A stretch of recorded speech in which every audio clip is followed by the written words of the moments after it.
Hello friends, आपको आपके अपने चैनल गुरुकुल वैदिक एकेडमी में आपका स्वागत है। जैसे कि आपको पता है कि हमने आपको फिजिक्स के एक चैप्टर जिसका नाम था बल यानी फोर्स, वो हमने कंप्लीट कर दिया है। उसमें थोड़ा सा रह गया था फ्रिक्शन यानी घर्षण बल, तो उसके बारे में चलो डिस्कस कर लेंगे। उसके एडवांटेज डिसएडवांटेज, कहाँ पर यूज होता है और कहाँ पर क्या होता है, सभी बता दिया जाएगा। ठीक है। उसके बाद देन हम नेक्स्ट चैप्टर करने वाले हैं संतुलन यानी इक्विलिब्रियम के ऊपर करेंगे। ठीक है। उसके बाद थोड़ा सा लीवर के ऊपर करेंगे। ठीक है। लीवर जो कि बहुत इंपॉर्टेंट है, स्पेशली रेलवे वालों के लिए, जो ग्रुप डी का एग्ज़ाम होने वाला है फ़िलहाल में, और अभी एनटीपीसी का मेंस भी होने वाला है, उसमें भी मतलब में हो सकता है। ठीक है। बाकी सी टेट वगैरह जो है, पीएस टेट है, उसमें भी आने वाले हैं। फिजिक्स के जो आएंगे तो तोलक यानी आपका लीवर आ सकता है। चलिए हम डिस्कस कर लेते हैं। सबसे पहले हम चलते हैं फोर्स की जो टॉपिक रह गया, फ्रिक्शन। फ्रिक्शन होता क्या है, घर्षण होता क्या है। ठीक है। फ्रिक्शन, ठीक है, जिसको हम बोलते हैं हिंदी में घर्षण। जैसे नाम से ही पता लग रहा है फ्रिक्शन यानी घर्षण, क्या नाम से ही पता लग रहा है क्या होगा, एक अपोजिट फोर्स होता है कि एक आपका विपरीत बल होता है जो कि आपको चलने फिरने में यानी काम करता है, मदद करता है। वो होता है आपका जो होता है फ्रिक्शन होता है, इसको हम बोलते हैं फ्रिक्शन फोर्स बोलते हैं। ठीक है। तो चलिए देखते हैं। देखिए हम बताता हूँ अच्छे से, एक डेफिनेशन करता हूँ मैं। ठीक है। जो घर्षण बल होता है ये दो वस्तुओं के बीच में रखता है, कॉन्टैक्ट फोर्स होता है, इसको हम बोलते हैं। ठीक है। दो वस्तुओं का आपस में अगर उनके जो सतह होते हैं, जो सरफेस होते हैं, आपस में टच करते हैं, जैसे मान लीजिए मेरे दो हथेली है आपस में टच कर रहा है, तो इन दोनों के बीच में जो बल लगेगा उसको हम बोलते हैं घर्षण बल। ये एक तरह का एक जो प्रकृति होती है, नेचर होता है, एक अपोजिट होता है। ठीक है। जो किसी भी वस्तु को वहाँ पर चलने फिरने या जॉइंट्स पर कह सकते हैं कि उन दोनों के स्थिर रहने में भी मदद कर सकता है। हम ऐसे बोल सकते हैं घर्षण को यानी फ्रिक्शन को। ठीक है। चलिए फ्रिक्शन के अब पता लग गया है कि एक विरोधी फोर्स होता है, दो सतहों के बीच में लगता है, तो लिखने की ज़रूरत नहीं है। फ्रिक्शन का मैंने समझा दिया है ना, कि दो सतहों के बीच में एक बल लगता है, एक विरोधी बल होता है, विरोध बल होता है, एक अपोजिट फोर्स होती है जो उन दोनों को स्थिर रखने में या चलने फिरने में या किसी प्रकार के दोनों के बीच में जो भी दोनों के बीच में जो भी क्रिया हो रही है, प्रतिक्रिया हो रही है, होने में जो मदद करता है, वो एक तरह का घर्षण बल होता है। हम ऐसे भी कह सकते हैं। ठीक है। चलिए अब देखते हैं घर्षण बल की जो होते हैं इसके कितने प्रकार होते हैं, ये हम डिस्कस कर लेते हैं। घर्षण के प्रकार एक होता है सबसे पहले जिसका होता है स्टैटिक फ्रिक्शन। क्या होता है स्टैटिक फ्रिक्शन? ठीक, क्या होता है इसका नाम स्टैटिक फ्रिक्शन। इसको हिंदी में बोलते हैं हम लोग स्थैतिक घर्षण बोलते हैं। क्या बोलते हैं? स्थैतिक।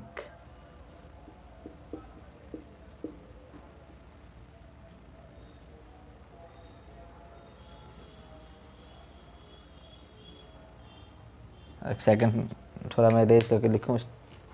स्थैतिक,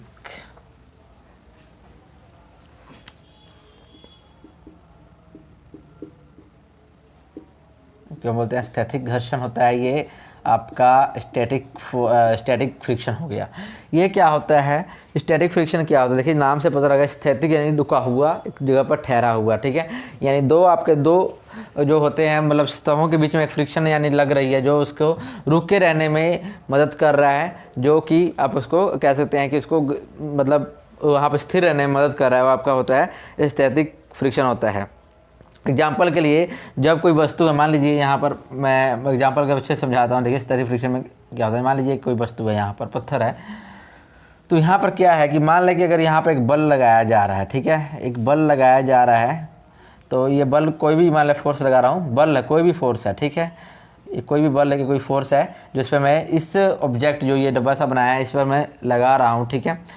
बट ये क्या कर रहा, मूव नहीं कर रहा है, आगे की तरफ क्या हो रहा, नोट मूव, है ना, मूव नहीं करेगा। यानी क्या बोल मतलब आगे की तरफ है डिस्प्लेस, यानी अपनी स्थिति है इस प्लेस को, इस जगह को चेंज नहीं कर रहा है, यहीं का यहीं पर रहता है। यानी यहाँ से उठकर वह यहाँ पर नहीं आ पाता है, यानी आगे नहीं घसक नहीं रहा है, वहीं पर टिका हुआ है। ठीक है।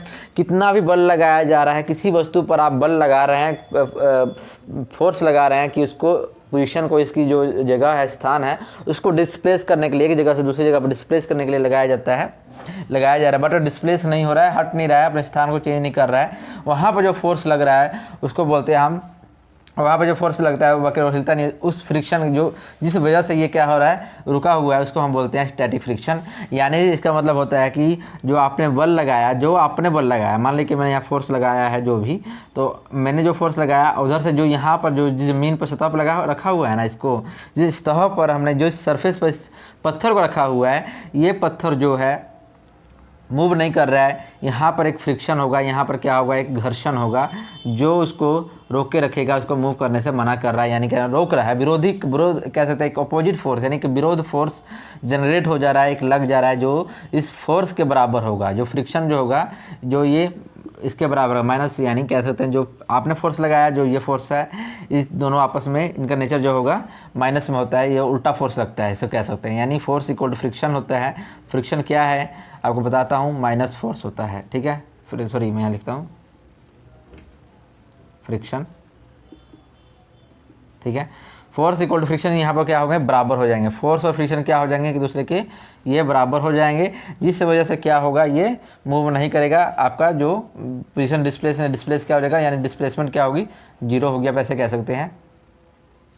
यानी वहाँ से वो ऑब्जेक्ट मूव नहीं किया, आगे नहीं बढ़ा, तो क्या होगा आपका, ये जो स्थिति थी, जो ऑब्जेक्ट की स्थिति थी, वो अब क्या हो गई, स्टैटिक फ्रिक्शन बोलेंगे इसको, वहीं पर रुकी रह गई, ठीक है। ऐसे समझ सकते हैं आप, यानी बराबर फोर्सेज दोनों के बीच में जो लगा रहे हैं आप, और जो ऑब्जेक्ट के द्वारा फ्रिक्शन लग रहा है वो बराबर हो गए हैं, जो उसको डिस्प्लेस होने से रुक रही हैं, इसको हम बोलते हैं स्टैटिक फ्रिक्शन, ठीक है।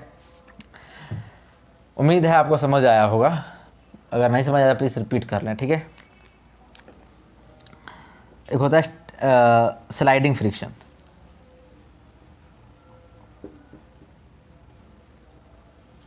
स्लाइडिंग फ्रिक्शन होता है, कौन सा फ्रिक्शन होता है, ये होता है स्लाइडिंग फ्रिक्शन, जिसको हिंदी में बोलते हैं हम सर्पी घर्षण। क्या बोलते हैं इसको हम, सर्फी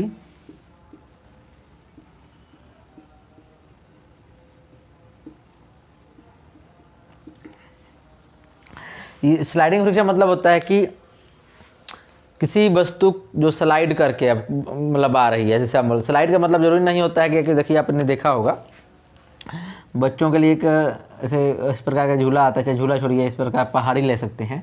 यहाँ पर कोई ऑब्जेक्ट ऐसे रख दिया, ठीक है। अब यहाँ पर एक बल हुआ कि आपने हल्का से यहाँ पर आपने फोर्स लगा दिया, पीछे से फोर्स धक्का लगाया कि ये आई तरफ स्लाइड करके रुकता हुआ, मतलब घिसता हुआ नीचे चला गया, स्लाइड करता हुआ नीचे चला गया, यहाँ से फिर यहाँ पे आ गया, फिर यहाँ आ गया, फिर यहाँ आ गया, ठीक है। यानी आपने पीछे से एक बल लगाया जिस वजह से ये ऑब्जेक्ट क्या हुआ, मूव कर रहा है, स्लाइड कर रहा है, ठीक है। इसको हम बोलते हैं स्लाइडिंग फ्रिक्शन, ठीक है। क्योंकि देखिए इतनी स्पीड से भी, इतनी तेज़ी से भी नहीं, क्या होगा, इतनी स्पीड से भी नीचे नहीं जाएगा ये, ठीक है। ये आराम से जा रहा है। यानी किस वजह से आराम से जा रहा है, कि वहाँ पर जो एक फ्रिक्शन लग रहा है, जो इसकी जो गति है उसको कम कर रहा है, इसको मतलब एक अपोजिट कह सकते हैं, एक अपोजिट फोर्स यहाँ लग रहा है जो इसको ऊपर की तरफ मतलब कोशिश कर रहा है कि इसको ऊपर रखे, यानी इसको स्लाइड होने से हम रोक पाएँ। एक ऐसा फोर्स वहाँ पर जनरेट हो जाता है, जिसको हम बोलते हैं स्लाइडिंग फ्रिक्शन, ठीक है। जो इसको फिसलते हुए कह सकते हैं, या स्लाइड करने से जो इसको रोकता है, उसको हम बोलते हैं स्लाइडिंग फ्रिक्शन। देखिए जैसे मैं एकदम हिंदी में बोल देता हूँ, स्पष्ट इसको डेफिनेशन देता हूँ मैं। क्या होता है, जब कोई वस्तु कह सकते हैं कि धरातल पर सरकती है, तो इस वस्तु का धरातल के मध्य लगने वाला जो घर्ष होता है, यानी कोई भी वस्तु आप है वो धरातल पर सरक रही है, धरातल पर एक सरफेस भी ले लेते हैं, समतल, आप एक समतल सरफेस भी ले सकते हैं, एक समतल भी ले सकते हैं, ठीक है। यहाँ भी आप ऑब्जेक्ट रख देंगे तो ये खींच रहे हैं, जब खींचेंगे तो ये क्या होगा, एक स्लाइड की तरफ मूव करेगा, यानी खसक रहा है, ठीक है, उसके सरफेस पर। सरफेस के मध्य में, यानी जो ये आपका जो सतह है, सरफेस है, और जो इसका सरफेस है जो नीचे से ब्लॉक का जो ये आपको डब्बा लिया है, इसका दोनों के बीच में जो बल लगता है उसको हम बोलते हैं स्लाइडिंग फ्रिक्शन। तो उम्मीद है आपको ये स्लाइडिंग फ्रिक्शन में समझ आया होगा, ठीक है। अब चलिए देखते हैं रोलिंग फ्रिक्शन बोलते हैं। रोलिंग फ्रिक्शन कौन सा है, रोलिंग देखते हैं। रोलिंग फ्रिक्शन कौन सा फ्रिक्शन है, रोलिंग फ्रिक्शन क्या होगा देखते हैं। रोलिंग फ्रिक्शन देखिए नाम से ही पता लग रहा है रोलिंग फ्रिक्शन का, ठीक है। उसी तरह ये रोलिंग फ्रिक्शन आपका, जिसको हम बोलते हैं लोटनिक फ्रिक्शन भी बोलते हैं रोलिंग को।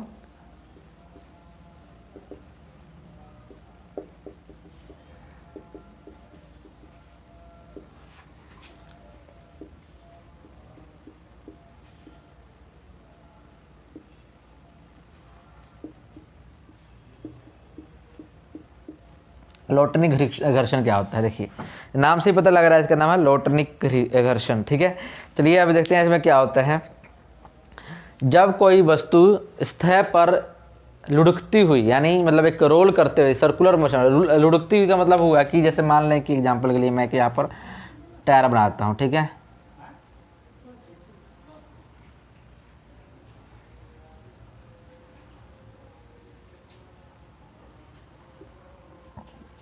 मैंने एक टायर बना दिया, ठीक है, मान लें कि टायर हो गया ये, इस पर आपने एक फोर्स लगाया इधर से, ठीक है, फोर्स लगाया तो ये क्या हो रहा है, इस पर लुढ़क रही है, यानी इस पर स्लाइड यानी रोलिंग करते हुए, ऐसे घूमते हुए, चक्कर लगाते हुए, घूमते हुए, चक्कर लगाते हुए मूव कर रहा है, ठीक है, आगे आगे बढ़ रहे हैं, ठीक है।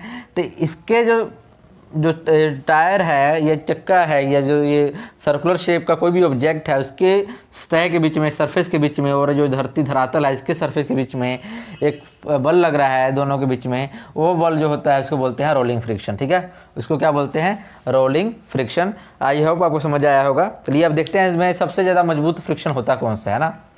रोलिंग फ्रिक्शन सबसे मतलब कह सकते हैं कम फ्रिक्शन किस में होता है, आप बोल सकते हैं सबसे कम फ्रिक्शन जो होता है रोलिंग वाले में होता है। क्यों कि आराम से आप ऑब्जेक्ट को धक्का लगा दिए, फोर्स लगा दिए, बल लगा दिए, वो रोल करते हुए आगे की तरफ बढ़ जाता है। स्लाइड में भी क्या होता है, अगर ऐसा मतलब एक हाइट पे है और ऐसे यहाँ पे ऑब्जेक्ट यहाँ पे स्लाइड पर हल्का धक्का लगाएंगे तो ये लुढ़कता हुआ चले आ जाएगा, यानी स्लाइड करता हुआ, फिसलता हुआ कह सकते हैं। वही रोड पर की बात करते हैं, रोड पर तो यहाँ पे खींचेंगे तो थोड़ा ज़्यादा बल लगाना पड़ेगा। ठीक है, तो सबसे ज़्यादा फ्रिक्शन होता किस में है, तो सबसे ज़्यादा नाम से जब पता लग गया स्टैटिक फ्रिक्शन जो होता है वो सबसे ज़्यादा उसमें फ्रिक्शन होता है। उसके बाद आता है आपका स्लाइडिंग वाला। ठीक है, कौन सा आता है, स्लाइडिंग वाला। देन आपका आता है रोलिंग। यानी क्रम में सजाने के लिए पूछा है कि बताइए सबसे बताइए घटते क्रम फ्रिक्शन की बात करें, घटते क्रम में तो सबसे ज़्यादा फ्रिक्शन किसमें होता है, स्टैटिक में होता है, और स्लाइडिंग में उसके बाद होता है रोलिंग में, उसके सबसे कम कह सकते हैं होता है। अगर बढ़ते क्रम में कहे तो सबसे रोलिंग, अब रोलिंग इधर से हो जाएगा, रोलिंग में सबसे ज़्यादा कम फ्रिक्शन होता है। तो पता है ना बढ़ते क्रम में होता क्या है, सबसे कम वाला पहले आता है, सबसे कम फ्रिक्शन इसमें। ठीक है, उसके बाद स्लाइडिंग में, फिर इसके बाद स्टैटिक में सबसे ज़्यादा होता है। ठीक है, ऐसे आप कह सकते हैं। चलिए अब एडवांटेज कहाँ पे होता है देखे हैं।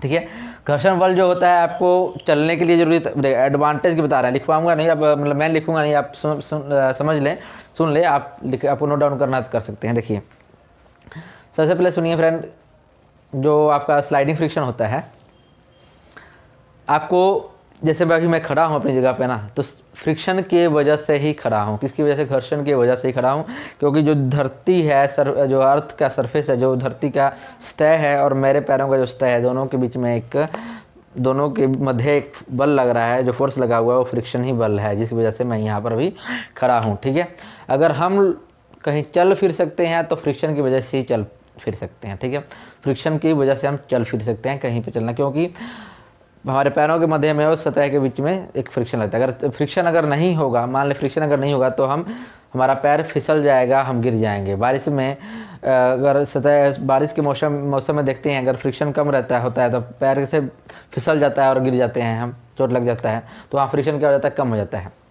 ठीक है, चलना फिरना की बात करें, लिख पाते हैं बोर्ड पर तो फ्रिक्शन की वजह से ही लिख पाते हैं। ठीक है, फिर बोर्ड पर लिखना कह रहा हूँ, नोटबुक पर आप लिखते हैं, कहीं भी जो भी है। आप मोबाइल की एग्जाम्पल ले लेते हैं, टच स्क्रीन है ना, टच स्क्रीन पर हम टच करते हैं तो फ्रिक्शन की वजह से ही होता है। लेकिन हालांकि वहाँ फ्रिक्शन इतना ज़्यादा नहीं होता, लेकिन फ्रिक्शन की वजह से ही आप मोबाइल को टच कर रहे हैं तो वो आगे की तरफ मूव कर रहा है। बहुत से मतलब चीज़ें हैं। ठीक है, फ्रिक्शन में ही फ्रिक्शन अगर ज़्यादा हो तो हानिकारक होता है। जैसे मान लें कि फ्रिक्शन कम हो तो फिसलने का डर होता है, ज़्यादा हो जाए तो आपको पकड़ कर रख लेगा ना। जैसे कि एग्जाम्पल की, आपको रेतीली जगह पर चल जाए, रेगिस्तान में चल जाए, या आप कोई बर्फीली जगह पर चल जाए जहाँ बर्फ़ स्नोफॉल होता है, जहाँ बर्फ़ गिरते हैं, तो वहाँ के क्या होता है कि वहाँ पर फ्रिक्शन जो होता है बहुत ज़्यादा होता है। जो बर्फ़ के स्नो होते हैं उसमें फ्रिक्शन ज़्यादा होता है, जिसमें पैर आप चलते हैं तो पैर धंस जाते हैं, जिससे आप चलना बहुत मुश्किल हो जाता है। ठीक है, तो फ्रिक्शन के ये आपके एडवांटेज थे। डिसएडवांटेज देखते हैं क्या होता है। ज़्यादा फ्रिक्शन की वजह से आप चल फिर नहीं सकते, जैसे मैंने एग्जांपल रेगिस्तान दे दिया। दूसरा, ज़्यादा फ्रिक्शन की वजह से जैसे हमारी मशीनरी है, देखते होंगे आप पंखा वगैरह गर्मियों में अगर ज़्यादा चलते हैं तो वहाँ पर उसमें जाम हो जाने की वजह से क्या होता है, आवाज़ साउंड करने लगता है। यानी इसमें क्या होता है, फ्रिक्शन की मात्रा बढ़ने लग जाती है और साउंड करने लगता है। अगर हम उसके तेल वगैरह डालते हैं मोटर में, तेल वगैरह डालने के बाद अगर नहीं उसको हम ठीक नहीं किए, तो अगर तेल नहीं डाल कर उसको ठीक नहीं किए तब क्या होगा, वो जाम ज़्यादा हो जाएगा और ख़राब हो जाएगा। ठीक है, अगर फ्रिक्शन की वजह से ही ज़्यादा ऊर्जा लगती है मशीनरी में, ठीक है। फ्रिक्शन को आप दूर कैसे कर सकते हैं, तो फ्रिक्शन को दूर करने का ये सबसे अच्छा उपाय है कि आप उसको पॉलिश करके कर सकते हैं। आप उसको क्या बोलते हैं, लुब्रिकेंट वगैरह कर सकते हैं, ठीक है। अब तेल वगैरह जैसे मान लीजिए जॉइंट्स वगैरह है, जैसे नट वगैरह आप देखते होंगे, बहुत ज़्यादा पुरानी मशीन हो जाती है, वहाँ नट वगैरह जाम हो जाते हैं, प्लास वगैरह या पेचकस वैसे नहीं खुलते हैं, तो आप उनमें तेल वगैरह डाल के उसको फ्रिक्शन को कम करके खोल सकते हैं, ठीक है। फ्रिक्शन के ये आप इसको दूर कर सकते हैं, ऐसे आप काम कर सकते हैं, ठीक है। ये तो फ्रिक्शन के ऊपर जो फ्रिक्शन जो बल से संबंधित था, ठीक है। अब हमारा जो नया टॉपिक है आज का वो आपका है इक्विलिब्रियम के ऊपर है, यानी संतुलन के ऊपर, ठीक है। किसके ऊपर है, संतुलन यानी इक्विलिब्रियम, ठीक है। इक्विलिब्रियम और संतुलन की बात करते हैं तो ज़्यादा कुछ नहीं है उसमें, मतलब बहुत कम है, ठीक है। इक्विलिब्रियम होता क्या है वो समझ लीजिएगा, ठीक है। ओके, चलिए देखते हैं इक्विलिब्रियम कौन क्या क्या है।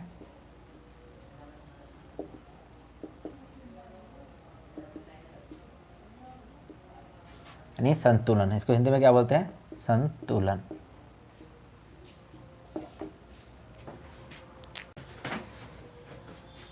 देखिए इक्विलिब्रियम भी हमारे जीवन में बहुत ज़रूरी है, ठीक है। नहीं देखिए सीधी सी भाषा में आप समझिए, कोई भी ऑब्जेक्ट कोई भी वस्तु है, ठीक है, उस पर आप फोर्स लगा रहे हैं, ठीक है। फोर्स लगा रहे हैं तो फोर्स लगाने के बाद भी उसमें जो कोई चेंजेबल नहीं आता है, ठीक है, यानी ऑब्जेक्ट वहीं पर टिका हुआ है, ठीक है। उसका यानी जो परिणाम निकल के आ रहा है, जो रिजल्ट आके आ रहा है वो जीरो आ रहा है। और सेकंड में आप बोल सकते हैं कि रिजल्ट तो जीरो आ रहा है, पहली बात तो ये। सेकंड में आप बोल सकते हैं कि अगर आपने बल लगा रहे हैं या फोर्स लगाने के बाद भी, अब बल लगाने के कोई वस्तु में आप बल लगा दिए, ठीक, बल लगाने के बाद उसमें कुछ चेंजेस परिणाम जीरो आया है, उसमें कोई मूवमेंट नहीं हुआ है, यानी वो अपने उसी जगह पे है जहाँ जिस जगह पर थी, तो उसको हम बोलते हैं इक्विलिब्रियम यानी संतुलन अवस्था। दो टाइप की होती है, कि होता है स्टेबल इक्विलिब्रियम। स्टेबल पहला होता है स्टेबल, 3 टाइप के होते हैं, 3 टाइप्स होते हैं, तीनों करवाऊँगा। स्टेबल इक्विलिब्रियम, स्टेबल इक्विलिब्रियम का मतलब होता है हिंदी में क्या होता है फ्रेंड, स्थायी संतुलन। क्या होता है, स्थायी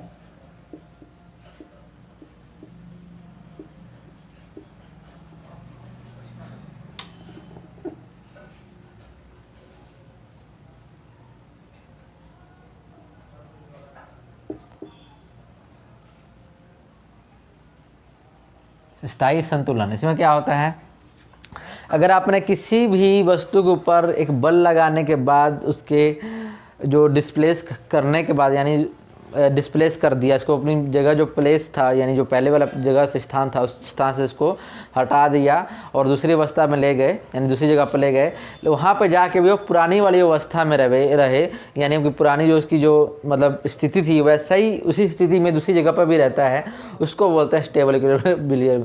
इसमें एक बहुत शानदार एग्जाम्पल दूंगा, मतलब देखिए वैसे वो जो है कि वो रियल लाइफ से दे रहा हूँ, इसमें इक्विलिब्रियम से कोई मतलब नहीं है उसका, लेकिन आप ऐसा समझ सकते हैं कि मान लीजिए कि कोई एक मंद बुद्धि का लड़का है, जिसको बोलते हैं पढ़ने में तेज़ नहीं है, उसका एक स्कूल में रिजल्ट जो रहता है 0% मतलब कैसे जीरो रहता है, फेल हो जाता है।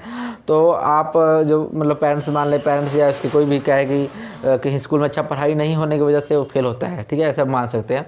उसके बाद भी उस बच्चे को हम वहाँ से नाम कटवा कर दूसरे स्कूल में ले जाकर उसका एडमिशन करवा देते हैं। एडमिशन लेने के बाद भी उसका जो रिजल्ट आता है वहाँ पर भी जीरो ही आता है, यानी फेल ही आता है। तो क्या इसमें क्या आप बोल रहे हैं, इक्विलिब्रियम की बात कर रहे हैं, उसका रिजल्ट क्या रहा है, मतलब सेम रह रहा है। चाहे आप स्कूल चेंज कर दिए, चाहे कोचिंग चेंज कर दे, चाहे इंस्टीट्यूट चेंज कर दे, जो भी चेंज कर दे, उसमें जो आएगा उसको बोलते हैं हम स्टेबल इक्विलिब्रियम, ठीक है। एग्जाम्पल के लिए अभी तो जीते जागते लाइफ से मैंने उदाहरण दे दिया, इससे अच्छा क्या दे सकता हूँ, तो आप समझ गए होंगे। यानी जो आपका पर कोई भी बल मान लीजिए ऑब्जेक्ट है, ठीक है, इस पर आपने यहाँ पर बल लगाया, इसके ऊपर फोर्स लगाया, ठीक है, फोर्स लगाने के बाद इसको आपने यहाँ पहुँचा दिया, ठीक है। फोर्स लगाने के बाद आप ये ऑब्जेक्ट, ये वस्तु को यहाँ पहुँचा दिया। यहाँ पहुँचाने के बाद जिस अवस्था में था उसी अवस्था में यहाँ पे, अवस्था का मतलब ये हुआ कि इसकी पोजीशन की बात नहीं कर रहा हूँ मैं, मान लें कि ये जो है नीचे वाला पार्ट इसका नीचे है, तो इसका भी नीचे ही है पार्ट, ठीक है, ऊपर वाला ऊपर का ही है तो ऊपर वाला ऊपर में ही है, मान लें ऐसे, ठीक है। तो ये आपका इक्विलिब्रियम है, जैसा था वैसा ही रहा। एग्जाम्पल के लिए एक टेबल पर एक किताब रखते हैं, ठीक है, एक किताब रखते हैं, बुक रखते हैं, तो इक्विलिब्रियम की स्थिति में रहता है। अगर आप इसको उठा कर कहीं और रख देंगे तो वहीं पर रहेगा, चाहे उस पर कोई दूसरी मतलब चीज़ उसी पोजीशन में रहती है जो पोजीशन में आपने उसको रखा होता है, ठीक है। तो आपका क्या होता है, इक्विलिब्रियम स्थिति में आती है, स्टेबल की इक्विलिब्रियम में, ठीक है। ले सकते हैं इसका एग्जांपल ये हो गया। आप कीप की एग्जांपल ले सकते हैं। कीप होता है ना जो तेल वगैरह, जैसे मिट्टी का तेल डालने के लिए कौन जैसा होता है, कीप होता है ऐसे, देखिए आप देखे होंगे, जैसे यहाँ से मिट्टी का तेल पहले मिलता होता था ना, तो यहाँ से डाला जाता था, यहाँ से कीप से निकल के बोतल में जाता था, ठीक है। तो इस अवस्था कीप का भी एग्जांपल लेंगे, तो कीप का एग्जांपल लेंगे तो कीप का आप कैसा एग्जांपल लेंगे, इसका आप एग्जांपल लेंगे उल्टा वाला, जैसे ऐसे इसका अब ऐसे रख देंगे कोन को, यानी कीप को, इसको हम कोन चाहे कीप भी बोल रहे हैं, ठीक है। इसको हम ऐसे रख दें कोन को, तो यानी इसको जो इसका ये बेस बना दें, इसको हम बेस ही होता है, तो बेस के भार पे भी रखेंगे, आधार के भार पे भी रखेंगे, तो ये कि आपका उसी अवस्था में ही रहता है। तो ये होता है आपका स्टेबल का। सेकंड आपका एग्जांपल जो स्टेबल हो गया कि एक होता है अनस्टेबल, इसको बोलते हैं असंतुलन या अस्थाई, ठीक है, अनस्टेबल।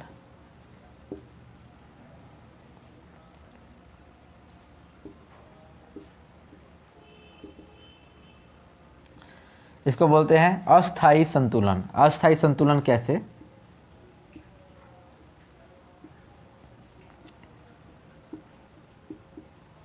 जो कभी संतुलन की अवस्था में नहीं आएगा। यार आप किसी भी वस्तु पर या उस पर बल लगाकर बल की क्रिया करके उसकी जो पोजीशन था, उसका स्थान था, चेंज में परिवर्तन ला देते हैं, और उसके स्थान में परिवर्तन होने के बाद वो अपनी पहली वाली अवस्था में ना आकर कोई नई अवस्था को अपना लेता है, उसको बोलते हैं अस्थाई इक्विलिब्रियम। एग्जाम्पल के लिए आप कह सकते हैं कि जैसे कोन की आप एपेक्स जो होता है, या जो कोन का जो शीर्ष होता है उसके बल पर रख देते हैं। जैसे मान लें कि मैंने इसको ऐसे उठाकर ऐसे रख दिया, इसी तरह ही इसको ही हमने यहाँ पर रख दिया, तो ये इसी शेप में नहीं आएगा, क्योंकि स्टेबल नहीं रहेगा, क्योंकि गिर जाएगा, हम ऐसे रखेंगे तो गिर जाएगा या घूमेगा, ठीक है।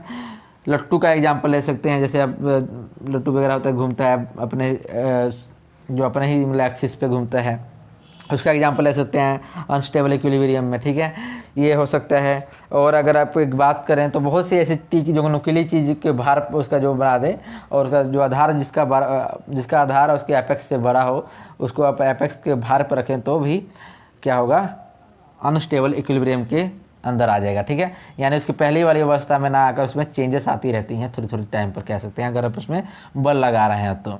अनस्टेबल का हो गया। थर्ड आपका क्या होता है, देखिए थर्ड आपका जो होता है न्यूट्रल इक्विलिब्रियम।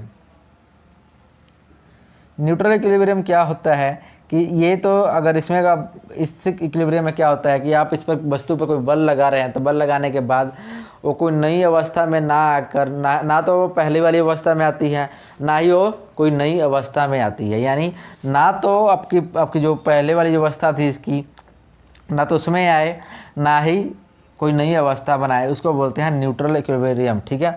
इसमें आप एग्जांपल ले सकते हैं। एग्जांपल ले सकते हैं कि मेज़ पर रखी हुई गेंद की बात कर लें। गेंद जैसे मान लें कि ये मेज है, मेज के ऊपर आपने बॉल रख दिया, तो बॉल को आप देखते हैं खुद से अगर उसमें बल लगा देते हैं तो खुद से वो क्या होगा, लुढ़केगी, है ना, लुढ़केगी और रोल करेगी। रोल करने के बाद अपनी ही पोजीशन पर कहीं पर वो खड़ी हो जाएगी, रुक जाएगी। तो आप एक उसका एग्जांपल ले सकते हैं, न्यूट्रल इक्विलिब्रियम का हो सकता है एग्जांपल, ठीक है।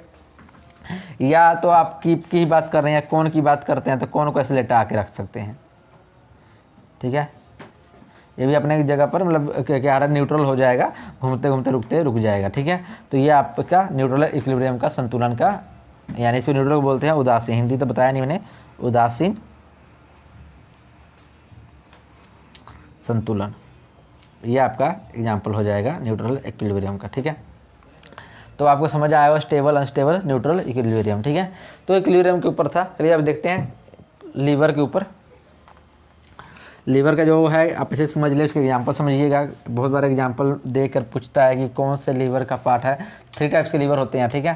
तो उसके बारे में कैसे लीवर बनते हैं, क्या क्या सब है वो सभी हम समझ लेते हैं, ठीक है। तो अब ध्यान रखिएगा, ठीक है। और एग्जाम वगैरह में बहुत आते हैं लीवर से क्वेश्चन, रेलवे में तो 2-3 क्वेश्चन आ जाते हैं लीवर से, तो इसलिए सॉरी लीवर LE होता है, तो मैंने लीवर यकृत तला लिख रहा था मैं, लीवर ये वाला होता है जो आपको बोलते हैं उत्तोलक,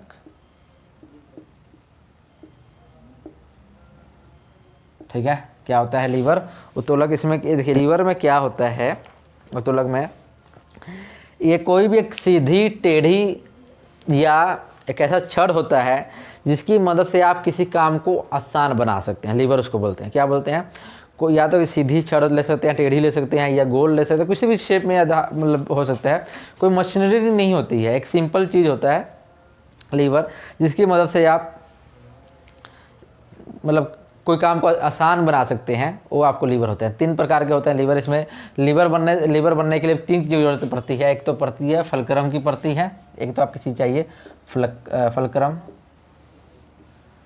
एक होता है फलक्रम, एक होता है आपका फलक्रम होता है, एक आपका होता है एफर्ट होता है, एक होता है आपका लोड। 3 चीज़ें चाहिए, ठीक है।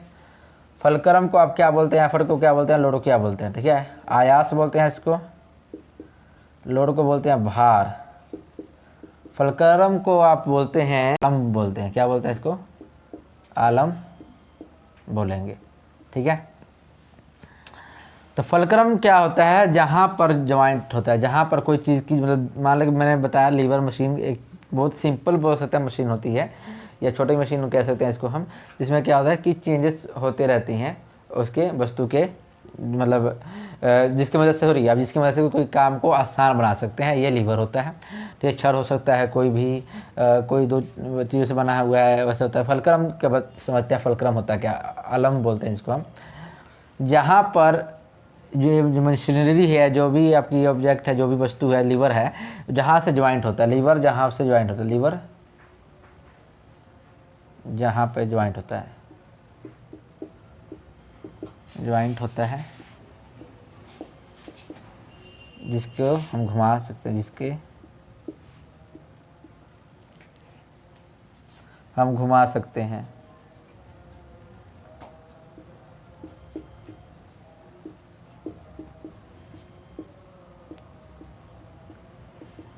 ठीक है। ये बोलते हैं एफर्ट होता है कि जहाँ से हम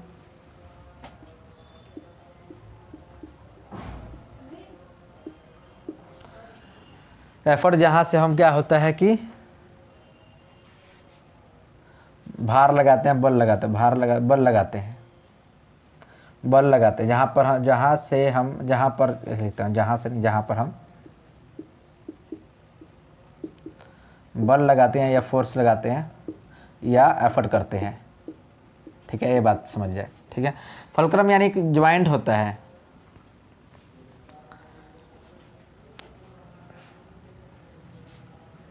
लोड यानी भार होता है, जहाँ पर आप भार को रखते हैं, या जहाँ पर आप कोई भार को यानी लोड को रखते हैं,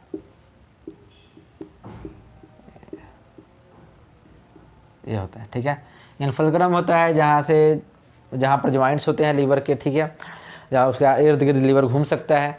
और एफर्ट्स होता है जहाँ पर आप क्या करते हैं, लगाते हैं, अपना एफर्ट करते हैं, ठीक है।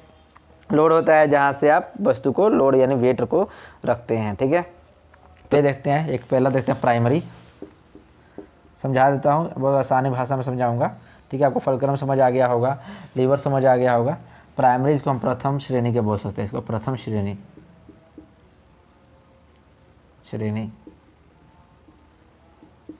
क्षत्रिय, ठीक है। प्रथम श्रेणी के जो होते हैं उत्तोलक हम उसको बोलते हैं, ठीक है। इसमें क्या होता है कि देखिए, मैं जैसे जैसे लिखूंगा वैसे समझिए। प्राइमरी लीवर में या प्रथम श्रेणी के उत्तोलक में क्या होता है, इसमें क्या होता है कि जो फलक्रम होता है, फलक्रम वो एफर्ट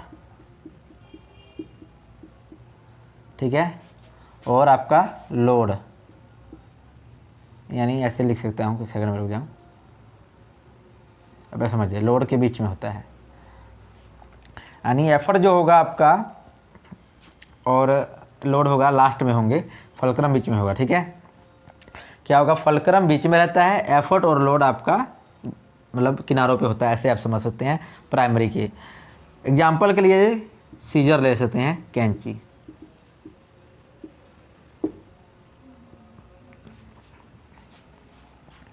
कैंची सीजर का स्पेलिंग सही भी नहीं होंगे, देख लीजिएगा वैसे। ठीक है,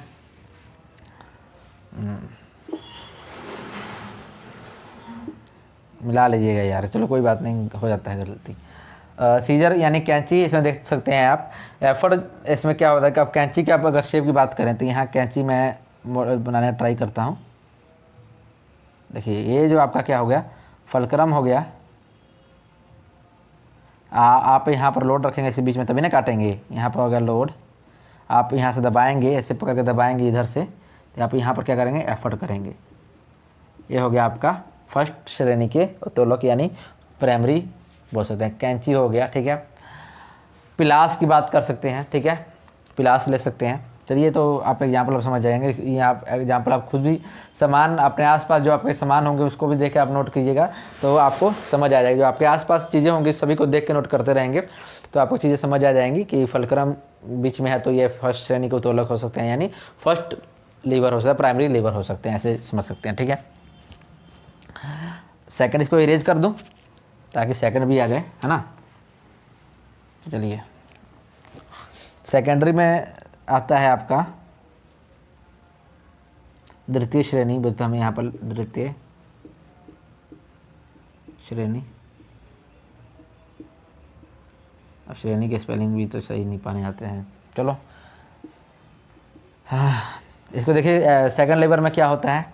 इसमें क्या होगा, ये आपका फलक्रम जो होगा वो बाहर की तरफ आ जाता है और आपका जो लोड होता है वो क्या आता है, देखिए इसमें फलक्रम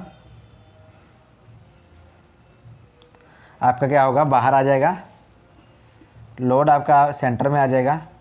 ठीक है, और आपका जो देखिए मैं ग्रेटर देन और लेस देन की बात नहीं कर रहा हूँ, मैं ऐसे बना रहा हूँ कि अभी दोनों के बीच में रह रहा है। ठीक है, और आपका लोड अंदर आ जाएगा, एफर्ट आपका बाहर आ जाएगा। ठीक है, यानी इसको हम क्या बोलते हैं, फलक्रम को आलम्ब, है ना। आलम्ब लोड यानी भार यानी आपका आयास, यह क्या हुआ, आ गया। ठीक है, यहाँ से आप समझ जाएंगे कि जो लोड आपका है फलक्रम और आयास के बीच में रहता है वो आपका क्या हुआ, द्वितीय श्रेणी के एग्जाम्पल हो गया। ठीक है, समझ आ गया। ठीक है, यानी देख रहे हैं कि आपको तीन तरह के लीवर बनते हैं, तीनों लीवर जो बनते हैं तीनों पर डिपेंड करते हैं, यानी फलक्रम पर डिपेंड करता है, एफर्ट पर डिपेंड करता है, लोड पर डिपेंड करता है। ठीक है, इन पर निर्भर करते हैं, निर्भर। और इन्हीं तीनों को लेकर, इन्हीं तीनों चीज़ों को लेकर हमको प्राइमरी, सेकेंडरी और टर्शरी यानी प्रथम श्रेणी, द्वितीय श्रेणी और आपका तृतीय श्रेणी का लीवर बनाना है, नहीं उत्तोलक बनाना है। तो कुछ नहीं करना, बस इनको एडजस्ट करना है, तीनों को ही आपको एडजस्ट करना है। सबसे पहले प्रथम श्रेणी में क्या हुआ, एफर्ट को बाहर रखिए, लोड को बाहर रखिए, फलक्रम को बीच में रखिए, यानी एफर्ट और लोड के बीच में फलक्रम रहता है। तो एग्जाम्पल में यहाँ कैंची आ गया था, सीजर आ गया था, कैंची आ गया था, एग्जाम्पल में यहाँ कैंची आ गया था। आप और पिलास वगैरह हो सकता है। ठीक है, तो आप देख लेंगे अपने आसपास की चीज़ें, पता लग जाएगा। ठीक है, ये होगा, सिलाई इंच वगैरह भी आ जाते हैं इसमें। और आपको द्वितीय श्रेणी के फलक्रम में क्या होता है कि आप देखते हैं कि जो आपका लोड भीतर आता है, यानी लोड बीच में आएगा, फलक्रम साइड में रहेगा, सो जो फलक्रम है ये साइड में रहेगा और आपका एफर्ट जो है वो भी साइड में रहेगा। तो यानी आप एग्जांपल क्या ले सकते हैं इसके, बताइए इसका एग्जांपल क्या हो सकता है फलक्रम का इसमें। तो आप नींबू निचोड़ने वाली जो होती है मशीन कह सकते हैं, लीवर कह सकते हैं, नींबू निचोड़ने वाला ऐसा होता है। देखिए बना के मैं दिखाता हूँ, ऐसे यहाँ पर आप देखिए, इसमें नींबू रखा जाता है। यहाँ पर देखिए ये जो साइड है ये फलक्रम का साइड हो जाएगा। ठीक है, यहाँ फलक्रम हो जाएगा, यहाँ पर आप एफर्ट लगाएंगे। ठीक है, बीच में क्या करेंगे, लोड रखेंगे। लोड क्या करेंगे, बीच में लोड रखेंगे, ताकि आपको ऐसे दबाएंगे पकड़ के मशीन को, नींबू वाले को, ताकि नींबू निचोड़ा जाए, रस निकल जाए। तो यहाँ पर छेद होता है होगा, ठीक है। तो यहाँ से आप क्या होगा, नींबू का रस निकल जाएगा, आपका गिलास में भर जाएगा। तो ये आपका हो गया एग्जाम्पल हो गया नींबू निचोड़ने वाली मशीन, कह सकते हैं लीवर कह सकते हैं, ठीक है। श्रोता होता है, बहुत से उदाहरण आप आसपास देख लेंगे अपने, तो आपको समझ आ जाएगा कि इसके कौन से एग्जाम्पल हो सकते हैं, ठीक है। तो मशीन देखिए, अपने किसी भी चीज़ को लर्न करने के लिए या सीखने के लिए तो आपको क्या करना होगा, अपने आसपास की जो वस्तुएं होती हैं उनको, ऐसे मैंने अभी आपको उत्तोलक या लीवर के बारे में पढ़ाया, तो आप क्या करेंगे, जाके अपने आसपास जो भी चीज़ प्रेजेंट होगा तो उसमें देखेंगे यार प्रथम श्रेणी का यानी प्राइमरी लीवर बन रहा है, सेकेंडरी लीवर बन रहा है। जैसे मैं अपने घर में कैंची दिखूंगा तो कहूँगा अरे यार तो प्राइमरी लीवर है ना। इसमें क्या देखिए, नोट कीजिए, फलक्रम लगा है बीच में, उसके एफर्ट और लोड का है बाहर है, ठीक है।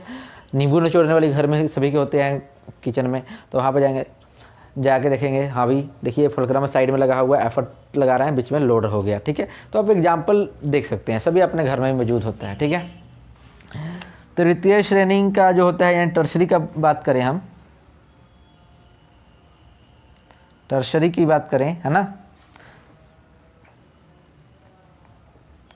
तृतीय लीवर की बात करें तो इसमें क्या होता है, जैसे कि आपको देखिए एफर्ट पहले आया, बाहर लोड बाहर है, फलक्रम बीच में आया, यहाँ पर लोड बीच में आ गया। अब क्या होगा, यहाँ पर पता लग जाएगा आपको, अब एफर्ट बीच में आएगा, क्या आएगा आपको, एफर्ट यानी जो आपका जो भार होगा, सॉरी आयास होगा, वो आपका भीतर आएगा, नहीं बीच में आएगा, फलक्रम इधर हो जाएगा, लोड इधर हो जाएगा, ठीक है।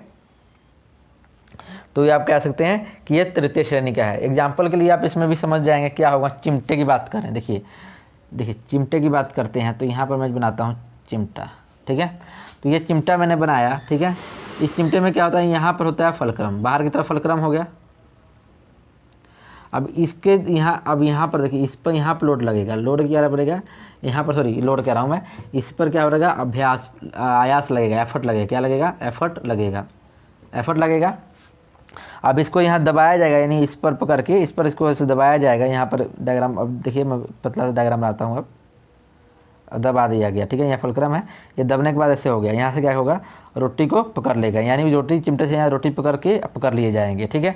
तो ये जो आपका हो गया एफर्ट, ठीक है, ये आपका हो गया रोटी पकड़ने वाला, लोड हो जाएगा। बीच में आपको यहाँ पर लगाते हैं, यहाँ फुलक्रम हो जाएगा। ये आपका एग्जाम्पल हो गया, चिमटा का एग्जाम्पल हो गया, ठीक है।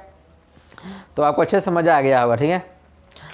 इसमें अगर बात करें तो हम मनुष्य के हाथ की बात करते हैं, तो यहाँ पर आप देख लेंगे तो ये आपका हो जाएगा, लोड पकड़ रहे हैं यहाँ से, है ना। और आपका जो अभी लग रहा है यहाँ बाजुओं में फलक्रम में जहाँ ज्वाइंट्स होगा, ठीक है। तो इसका भी एग्जांपल ऐसे था, बहुत से ऐसे आप अपने आसपास देख लेंगे। एक शानदार में छड़ की बात कर लेते हैं ना, तो अगर इसमें तृतीय में छड़ भी आ सकता है। जैसे मान लें यहाँ कोई पत्थर है, ठीक है, पत्थर पर क्या हुआ, मान लें कि छड़ है, यहाँ पर लगाया गया, तो यहाँ पर एक क्या करें, छड़ को फंसा दिया जाएगा। एक बंदा यहाँ पर मान लीजिए खड़ा है, तो यहाँ पर क्या करेगा, यहाँ पर लोड लगाएगा, तो इसमें उसका फर्स्ट का एग्जांपल हो जाएगा। यहाँ पर लोड लगाएगा और इधर क्या हो करेगा, बल लगाएगा, तो ये अब सभी आ जाएगा, ठीक है। अब प्रथम श्रेणी वाला बता रहा था मैं, तो प्रथम श्रेणी का भी आप एग्जांपल ले सकते हैं कि बड़ा सा छड़ ले लें, छड़ लेने के बाद आप इसे फंसा दें, उस पर लोड लगाएं, इस पर आप भार लगा, इस पर आप एफर्ट लगाएं, बीच में आपका फुलक्रम टाइप हो जाएगा, उठा देंगे, पत्थर को हटा देंगे। ये तरीका होता है, ठीक है। तो ये रहा फुलक्रम एफर्ट के फटाफट एग्जाम्पल करा देंगे। फर्स्ट लीवर होता क्या, लीवर एक बहुत ही साधारण मशीन कह सकते हैं, जो आपको किसी भी काम को करने में ईजी बनाए, आसान बनाए। उस होता तीन चीज़ों से मिलकर बना होता है लीवर, एक फुलक्रम, एफर्ट्स और आपका लोड। फुलक्रम क्या होता है, फुलक्रम जिसको हम आलम बोलते हैं, ये क्या करते हैं, जहाँ से लीवर को ज्वाइन किया जाता है, लीवर के पार्ट्स को ज्वाइन किया जाता है, वहाँ पर होता है फुलक्रम। भार, जहाँ पर आपने वस्तु को लोड रखना है जिस जगह पर, उसको होता है भार बोलते हैं, ये लोड बोलते हैं। आपका एफर्ट, जहाँ से आपको कोशिश करना है, ठीक है, वो आपका क्या हो जाएगा, एफर्ट हो जाएगा, यानी आयास हो जाएगा। ये तो आपको तीनों चीज़ें पता लग गई। अब फर्स्ट श्रेणी यानी प्राइमरी लीवर कौन सा होता है, जहाँ पर फुलक्रम बीच में होगा, यानी फुलक्रम की ज्वाइंट्स बीच में होंगी और साइड से किनारों से उसके क्या होंगे, एफर्ट होगा, लोड होगा। इसमें एग्जांपल में कैंची, सबसे अच्छा एग्जांपल कैंची पिलास हो सकते हैं। द्वितीय श्रेणी के यानी सेकेंडरी जो आपका लीवर होता है वो कौन सा होता है, उसमें क्या होता है, आपको लोड को बीच में रखना है, एफर्ट को और आपको फुलक्रम को बाहर रखना है। यानी आप इसमें एग्जांपल ले सकते हैं, नींबू निचोड़ने वाला ले सकते हैं, ठीक है। जैसे आप नींबू बीच में रखते हैं तो उसको क्या होगा, आपको लोड लगाना है, ठीक है। दबाने के लिए आपको आयास करना, एफर्ट करना है और फुलक्रम साइड में जुड़ने वाला हो जाएगा। और आपका एग्जाम्पल एग्जाम्पल कर रहा हूँ, टर्सरी की बात करें, तृतीय श्रेणी के उत्तोलक लीवर कौन सा होता है? इसमें क्या होता है कि आपका जो अब एफर्ट बीच में आ जाएगा बाहर और आपका फलक्रम बाहर की तरफ हो जाएगा। एग्जाम्पल के लिए इसमें भी आप ले सकते हैं, एग्जाम्पल के लिए जैसे ही आप देखिए जो आपको क्या करना है, बीच में क्या बीच में आपको आयास यानी एफर्ट लगाना है, तो चिमटा हो सकता है। चिमटा का क्या होगा, आपको बीच में से पकड़िएगा तो आगे से मुंह जो सब मुंह होगा वहाँ से आप रोटी से पकड़ेगा, ऐसे आपको ऐसे दबाइएगा, ऐसे दबाना पड़ेगा तब जाकर वहाँ से रोटी उठाएगा आप होगा। तो आप एग्जाम्पल ये भी ले सकते हैं, ठीक है। हो गया आपके उत्तोलक लीवर के बारे में, ये बहुत इंपॉर्टेंट है, अच्छे से समझ ले। इससे सबसे आसान भी बोल सकते हैं, इस फिजिक्स में सबसे इजी लगता है ये, और ये आपको आराम से नंबर 2 नंबर ग्रुप डी वाले को बता 2 से 3 नंबर आपको देने के लिए कैपेबल है, लायक है, आप समझ सकते हैं। तो आई होप आपको समझ आया होगा। प्लीज़ फ्रेंड वीडियो को शेयर कर दे, लाइक कर दे, और अच्छा लगा तो चैनल सब्सक्राइब कर ले, ताकि आपको अच्छी क्लास प्रोवाइड की जाए और आपको जानकारी वगैरह जो भी नोटिफिकेशन आती है जो से रिलेटेड या रिजल्ट आता है सभी हम अपने चैनल पर देते हैं। तो इसलिए प्लीज़ चैनल सब्सक्राइब कर लें, वीडियो शेयर कर दें, लाइक कर दें, ठीक है। Thank you friend, take care, bye bye.